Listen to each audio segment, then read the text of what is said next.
बिस्मिल्लाहिर्रहमानिर्रहीम। अस्सलाम वालेकुम नाज़रीन, मैं हूं डॉक्टर अली और आप देख रहे हैं मेरा फेसबुक और यूट्यूब चैनल। नाज़रीन, इसे कहते हैं 100 सुनार की और एक लोहार की। आज बहुत बड़ी खबर आई है, इतनी बड़ी खबर कि पाकिस्तान तहरीक इंसाफ के चेयरमैन इमरान खान यकीनन आज खुशी से निहाल होंगे कि पाकिस्तान की सुप्रीम कोर्ट के चीफ जस्टिस उमर अता बंदयाल ने आज अपनी मुद्दत मुलाजमत के आखिरी दिन जुम्मतुल मुबारक को बड़ा सरप्राइज़ जो संभाल के रखा हुआ था, वो सरप्राइज़ पाकिस्तान की अशराफिया को दे दिया है, पाकिस्तान के उन करप्ट टोले को दे दिया है। और ख़तरे की घंटियां नहीं बल्कि यूँ कहिए कि जो घंटियां बज रही थी वो अब मुकम्मल तौर पर उनके कानों में बजना शुरू हो चुकी हैं और बड़ा फ़ैसला दे दिया है। ये बड़ा फ़ैसला क्या है, इसकी मुकम्मल तफसीलात बताएंगे और कौन कौन इस शिकंजे में आया है, फौरी तौर पर कौन कौन से हुक्मरान पकड़े जाएंगे। वीडियो की तफसील में जाने से पहले हमारे चैनल को सब्सक्राइब कर लीजिए और बेल आइकन को ज़रूर दबा दीजिएगा ताकि हमारी आने वाली वीडियो सबसे पहले आप तक पहुँच सकें। और कमेंट सेक्शन के अंदर अपने ख़यालात का इजहार भी ज़रूर करें और इसके साथ ही आप लाइक और शेयर ज़रूर किया करें ताकि हमारे चैनल की रीच बढ़े। नाज़रीन, इस वक्त सूरत हाल ये है कि चीफ जस्टिस उमर अता बंदयाल वो फ्रंट सीट पर आए। आज आखिरी दिन उनकी मुद्दत मुलाजमत का और आखिरी दिन उन्होंने जो वादा किया था वो वादा पूरा कर दिखाया। उन्होंने कहा कि मैं ये बहुत बड़ा और अहम केस जो है इसका फ़ैसला अपनी मुद्दत मुलाजमत में करूँगा, लेकिन इससे पहले कि वो बिल्कुल खामोशी थी और आज जो है वो लोग ये समझ रहे थे कि फ़ौरी तौर पर जो है वो कोई फ़ैसला नहीं होगा। लेकिन नाज़रीन, नैब तरमीम के हवाले से बड़ा फ़ैसला सुनाया गया है और तमाम के तमाम करप्ट अनासर, पाकिस्तान को लूट खाने वाले तमाम के तमाम लोग अब पकड़े जाएंगे। नाज़रीन, जो डेवलपमेंट हुई है वो ये है कि तारीख़ी फ़ैसला सुनाते हुए जिस तरह से 1965 की जंग हुई थी और सदर जो थे अयूब खान, उन्होंने कहा था कि ए मेरे अज़ीज़ हमवतनों, तो अज़ीज़ हमवतनों का जो जुमला था वो आज तक पूरी पाकिस्तानी कौम को याद है और उसके बाद क्या हुआ था ये भी सबको याद है। इसी तरह से chief justice supreme court Umar Ata Bandial का आखिरी रोज़ का ये फ़ैसला, जिसमें जुम्मतुल मुबारक के दिन उन्होंने कहा कि लेडीज़ एंड जेंटलमैन, ये हम फ़ैसला जो सुना रहे हैं ये 2-1 की अक्सर से सुना रहे हैं और ये फ़ैसला है कि नैब तरामीम में जो 10 में से 9 तरामीम है उनको कल अदम करार दिया जाता है। और नाज़रीन, जो बेंच के अंदर जस्टिस नवीदुल हसन मौजूद थे और इसके अलावा उसमें जस्टिस एक जो है उन्होंने इसमें इख्तलाफी नोट लिखा। तो इस वक्त सूरत हाल ये है कि जो पीडीएम सरकार है, पीडीएम सरकार में तो सफ़े मातम बिछी हुई है। उनको पहले ही अंदाज़ा हो चुका था कि जो जस्टिस उमर अता बंदयाल की जानिब से फ़ैसला महफूज किया गया है वो फ़ैसला सुना दिया गया तो फिर क्या होगा। इसीलिए इससे पहले ही सब के सब जो है वो भाग गए और भाग कर कोई लंदन, कोई दुबई और कोई सऊदी अरब में पनाह गज़ी हो गया और अब उनके वापस आने के कोई चांसेस नहीं है। यूँ कहिए कि वो तमाम के तमाम लोग जो हैं वो अब कहेंगे जी कि हम बीमार हैं और हमारा इलाज चल रहा है। नाज़रीन, यहाँ पर आपको ये बताते चलें कि ये 2-1 की अक्सरियत से फ़ैसला सुनाया गया है और जो जस्टिस मंसूर अली शाह हैं उन्होंने फ़ैसले से इख्तलाफ किया था, लेकिन चीफ जस्टिस उमर अता बंदयाल जो हैं उन्होंने ये फ़ैसला सुना दिया और अब इसके बाद जो है वो बड़े बड़े बुर्ज उलटने वाले हैं। वो तमाम के तमाम लोग जो कि इमरान खान पर तोशाखाना केस और घड़ी चोरी और पता नहीं क्या क्या कुछ ड्रामेबाजियाँ कर रहे थे, अब वो सब के सब खुद पकड़े गए हैं और उनके खिलाफ तोशाखाना केस खुल गए। नाज़रीन, इमरान खान बड़े मुतमईन, बड़े ही सब्र व तहम्मुल के साथ न सिर्फ जेल को बर्दाश्त कर रहे हैं बल्कि अपने खिलाफ होने वाले केसेस को फेस भी कर रहे हैं। तोशाखाना केस में इमरान खान जो है वो उनका फ़ैसला आ चुका है। उसके अलावा दीगर जो मुकदमात हैं उनको भी वो फेस कर रहे हैं। उनको मुतअद्दिद मरतबा कहा कि वो मुल्क से बाहर चले जाएं, लेकिन उन्होंने बाहर जाने से इनकार कर दिया।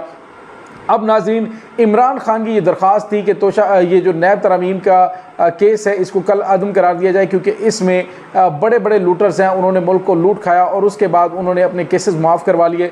और नाज़रीन, अब जो है वो नैब तरामीम के रेफरेंस ख़त्म होने के बाद तमाम के तमाम केसेस जो है वो बहाल हो चुके हैं। अवामी ओहदों पर बैठे तमाम अफराद के मुकदमात बहाल हुए हैं। अवामी ओहदों के रेफरेंस ख़त्म होने से मुतल्लिक जो नैब तरामीम की गई थी इमरान खान की दरख्वास्त पर, इसमें 53 जो है वो समातें हुई और 53 समातों के बाद ये फ़ैसला बिलाखिर सुना दिया गया है। नाज़रीन, आपको ये बताते चलें कि जो बहुत बड़े बड़े लुटर्स हैं वो तो फंसे ही हैं, यानी पाकिस्तान के बड़े सियासी ख़ानदान जो हैं उनके मेगा करप्शन केसेस बहाल हुए हैं। अब यूँ कहिए कि जो शहबाज शरीफ एंड कंपनी है, यानी कि PDM सरकार जो थी, उन्होंने 100 जूते भी खाए हैं, अब 100 प्याज भी खाए हैं, और जो उन्होंने तमाम के तमाम मुख्तलिफ़ किस्म के कवानीन पास करवाए, जो लूट सेल के हिसाब से उन्होंने बिल्स पास किया आखिरी दिनों के अंदर, उसका मकसद यही था कि हमारे खिलाफ जो केसेस हैं वो ख़त्म कर दिए जाएँ। वो केसेस हमारे ख़त्म हो गए, अल्लाह अल्लाह खैर सलाह। अब हम जो है वो पाक साफ़ होकर आवाम के सामने फिर से जाएंगे, देखिए हमने तो करप्शन नहीं की, हम तो बिल्कुल जो है NOC लेकर आ गए। लेकिन अब उनके केसेस बहाल हुए हैं, और यूँ कहिए कि उन्होंने 100 प्याज भी खाए हैं और 100 जूते भी खाए हैं।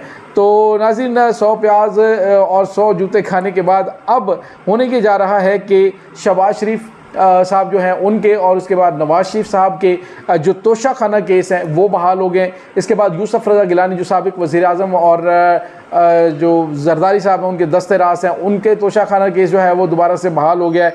यानी इन्होंने जो तोशा खाना में लूट मार की थी उस पर तो कोई किसी किस्म का एक्शन नहीं लिया गया, लेकिन इमरान खान की जानिब से जो तोशा खाना में घड़ी बेच एक प्रॉपर जो है वो पैसे देकर ख़रीदी गई, उसके बाद उसको बेचकर उन्होंने उसका जो भी किया उस पर आपको तमाम तर तफसीलात मालूम है, तो उन पर जो है वो केसेस बनाए गए। लेकिन अब जो है वो केसेस इनके भी दोबारा से खुल गए। नाज़रीन, इसके अलावा आपको ये बताते चलें कि आसिफ जरदारी के ख़िलाफ़ जो पिंक रेजिडेंसी रेफरेंस है वो बहाल हो गया। राजा रेंटल यानी कि राजा परवेज़ अशरफ साहब जो हैं वो उनके और ओमनी ग्रुप के अब्दुल गनी मजीद और अनवर मजीद जो हैं उनके केसेस तमाम के तमाम बहाल हो गए। तमाम सियासी ख़ानदान इस वक्त बुरी तरह से फंस चुके हैं, उन्हें समझ नहीं आ रही कि हम करें तो क्या करें, हक्का बक्का हो चुके हैं। उसके बाद यहाँ पे आपको ये बताते चलें कि पाकिस्तान के अंदर जो PDM सरकार की स्पोक्स पर्सन थी मरियम औरंगज़ेब साहिबा, उनका भी एक करप्शन केस सामने आ गया है। और करप्शन केस ये है कि उन्होंने जनाब मरियम औरंगज़ेब साहिबा ने प्रिंसेस टावर दुबई वहाँ पर उन्होंने 4.7 मिलियन UAE 4.7 बिलियन UAE दिरहम जो है उनका एक अपार्टमेंट ख़रीदा है। और अब आपको समझ आ गई होगी कि पाकिस्तान के अंदर जो डॉलर है वो रुपए के मुकाबले में क्यों ऊपर जा रहा था। ये तमाम का तमाम पैसा जो है वो इनकी जेबों में जाता रहा। और यानी आप अंदाज़ा लगाएं कि एक वज़ीर इत्तलात और नशरियात जिसने 10 अरब रुपए जो है वो मीडिया में तकसीम किए, तो उन्होंने अपनी दाढ़ियाँ भी लगाई हैं, और अब उनके खिलाफ भी करप्शन केसेस आने वाले दिनों में खुल जाएंगे। नाज़रीन, हुकूमत की कोशिश होगी, यानी जो मौजूदा हुकूमत है, जो निगरान सेटअप है, उनकी कोशिश यही होगी कि जिस तरह से army chief general Asim Munir साहब की जानिब से कहा गया कि करप्शन के खिलाफ क्रैकडाउन कर रहे हैं और किसी भी करप्ट को नहीं छोड़ा जाएगा, तो यूँ लग रहा है कि अब इमरान खान तो अपनी सज़ा भी बर्दाश्त कर रहे हैं, अपनी तमाम चीज़ें फेस कर रहे हैं, लेकिन जो भागे हुए हैं वो दोबारा से भागेंगे। वो जो कह रहे थे कि हम अब आकर अदालतों को फेस करेंगे, वो अदालतों को फेस नहीं कर पाएंगे, और जो उन्होंने पाकिस्तान को लूटा हुआ है वो तमाम का तमाम हिसाब देना पड़ेगा। तो हिसाब देना आपको पता है बड़ा मुश्किल है। पहले ही जो एवन फील्ड के फ्लैट्स हैं उनका हिसाब नहीं दे पाएगी, ये पैसा कहाँ से आया था, नहीं बता पाए कि लंदन की जायदादें जो है वो कैसे और कहाँ से बनाई गई। तो अब जो है वो तमाम के तमाम केसेस ओपन हो चुके हैं।